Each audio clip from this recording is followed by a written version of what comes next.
नमस्ते, welcome to heat happy energy अमो tarot. So आज की रीडिंग में एक लव लेटर आपके पर्सन की तरफ से जो भी उनके दिल में चल रहा है, अगर एक लेटर में लिख के आपको भेजते तो क्या लिखते। पहली एनर्जी है एस ऑफ सॉर्ड्स की। मैं तुमसे सच बोलना चाहता हूँ, बिना दिमाग फिरा के बातें कहना चाहता हूँ। दिल में क्लैरिटी है, पर बोलने की हिम्मत पूरी तरह से नहीं बनी। तुम्हारे साथ जो फील करता हूँ या करती हूँ वो रियल है, कोई कंफ्यूजन नहीं है, कोई गेम नहीं है। अ, सच दिल में है, बस जुबान तक पहुंचने में थोड़ा सा वक्त लग रहा है। पर हाँ, मैं बात करना चाहता हूँ, चीज़ों को सॉर्ट आउट करना चाहता हूँ। टेम्परेंस।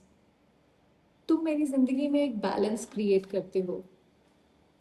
जब सब कुछ मैसी लगता है, तुम्हारी एनर्जी जैसे हर चीज़ को एक बैलेंस कर देती है, शांत कर देती है। मैं चाहता हूँ या ये जो चीज़ें हैं धीरे धीरे हम दोनों के बीच में ठीक हो जाए, बिना किसी प्रेशर के, बिना किसी डैमेज के। ऑलरेडी बहुत सारा डैमेज हो चुका है। मैं चाहता हूँ अब हम इस चीज़ को संभाल लें, इस कनेक्शन को संभाल लें। तुम मेरे लिए हीलिंग हो, और अ, कहीं ना कहीं तुम ही हो जो मुझे बैलेंस कर सकते हो। चैरियट। मेरे अंदर जैसे एक लड़ाई चल रही है। एक तरफ तुम्हारी तरफ आने की के लिए मन कहता है, दूसरी तरफ मेरी जिम्मेदारियां, ईगो कहीं ना कहीं मुझे रोकती हैं। पर दिल का डायरेक्शन सिर्फ तुम हो। तुम्हारी तरफ आगे बढ़ने की अम, बहुत ज़्यादा एक अर्ज दिल में है। मूव करना चाहता हूँ, पर कंट्रोल और फियर के बीच में कहीं ना कहीं खटका हुआ हूँ या अटकी हुई हूँ। Page of swords.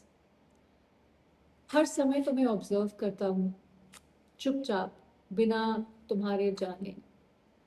अम, तुम्हारी एनर्जी, तुम्हारा साइलेंस, तुम्हारी स्ट्रेंथ, सब कुछ नोटिस करता हूँ। मुझे मालूम है कि मैं बहुत एक पतली सी रस्सी पे चल रहा हूँ, और कभी भी गिर सकता हूँ अगर मैंने अपने कदम ध्यान से नहीं संभाले तो। मैं बात कम करता हूँ, पर सोचता बहुत हूँ, और मेरे हर थॉट में कहीं ना कहीं अ, तुम ही हो। और कुछ नज़र नहीं आता है, और कुछ सुनाई नहीं देता, और कुछ समझ नहीं आता है। थोड़ा इमोशनली क्यूरियस हूँ तुम्हें लेके, बस एक्सप्रेस करना नहीं जानता। पर छुप छुप के कहीं ना कहीं हर समय तुम्हें देख रहा हूँ। Six of pentacles.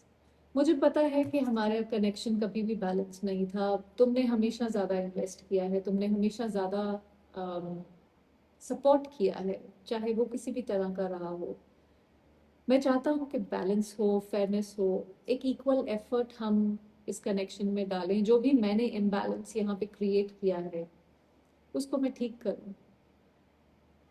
पर मुझे डर लगता है कि जितना एफर्ट तुमने डाला है इस कनेक्शन में, जितनी मेहनत तुमने की है सब कुछ संजो के रखने में, क्या मेरे में उतनी एनर्जी, पेशेंस, कैपेबिलिटी है कि मैं उस सबको बैलेंस कर सकूं, तुम्हें वही सब कुछ वापस दे सकूं जो तुमने मुझे दिया है हमेशा। पता नहीं मैं प्रिपेयर्ड हूं कि नहीं उसके लिए, पर मैं चाहता हूं कि मैं वो करूं। Five of cups. मुझे अफसोस है, कुछ मोमेंट्स, कुछ चांसेस जो हाथ से निकल गए। उन उन निकले हुए मोमेंट्स का बोझ कहीं ना कहीं मैं अभी भी अपने दिल में लेके घूम रहा हूँ या घूम रही हूँ। तो मैं मिस करता हूँ वो सारी चीज़ें, वो सारे पल याद आते हैं जहाँ पे मैंने तुम्हें परेशान किया, या तुम्हें ऐसी स्टेट में छोड़ दिया जहाँ पे तुम्हें लगा कि तुम बिल्कुल अकेले हो, मैं तुम्हारे साथ नहीं हूँ। एक रिग्रेट है, एक गिल्ट है। अम, पीछे मुड़ के देखता हूँ और सोचता हूँ कि काश मैं उस वक्त थोड़ा सा स्ट्रांग होता, थोड़ा सा चीज़ों को संभाल लिया होता, थोड़ा सा वो कर लिया होता, एफर्ट जो करना चाहिए था, जो तुम डिजर्व करते थे और मेरी रिस्पॉन्सिबिलिटी थी। इमोशंस अभी भी जिंदा है मुझ में, पर रिग्रेट और गिल्ट कहीं ना कहीं मुझे मार रहा है अंदर से। मैं तुमसे दूर इसलिए नहीं हूँ क्योंकि प्यार नहीं है, मैं दूर इसलिए हूँ क्योंकि कहीं खुद से ही लड़ाई चल रही है। जो ये इमोशंस तुम्हारे लिए हैं वो इजीली रिप्लेस नहीं हो सकते, पर एक्सेप्ट करने के लिए करेज चाहिए, जो अभी भी बिल्ड कर रहा हूँ। सो देखिए,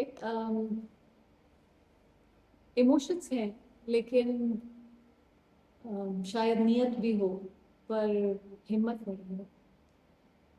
और अगर पूरी तरह से कोई आपको चूज नहीं कर पा रहा है, तो इसका मतलब ये नहीं है कि आप डिजर्विंग नहीं हैं या आप उस लायक नहीं हैं। कभी कभी लोग प्यार तो कर लेते हैं, पर हिम्मत नहीं कर पाते हैं। सो किसी और की इनकेपेबिलिटी के लिए अपने आप को कम समझना, उस तरह की कोई गलती मत करिएगा। आप इनफ हैं, आप वर्दी हैं। और जो इंसान आपको चूज नहीं कर सकता, उसको चॉइस की तरह छोड़ दीजिए। नया साल आ रहा है, एंड इस नए साल में सोचिए कि आप अपने लिए क्या करना चाहते हैं। इंस्टेड ऑफ इस इंसान का वेट करने की बजाय, इंस्टेड ऑफ यू नो दुखी होने के बजाय कि ऐसा क्यों हुआ या वैसा क्यों हुआ, अगर उसमें इतनी हिम्मत ही नहीं है कि वो आपके सामने आके और अम, जो करना चाहिए आपके लिए, जो ठीक चीज़ है, अगर उसकी हिम्मत ही नहीं है, तो ऐसे इंसान के लिए क्यों रोना। अपनी वर्थ को अंडरमाइन मत करिए। आई होप इससे आपको कुछ क्लैरिटी मिली हो। Thank you for watching.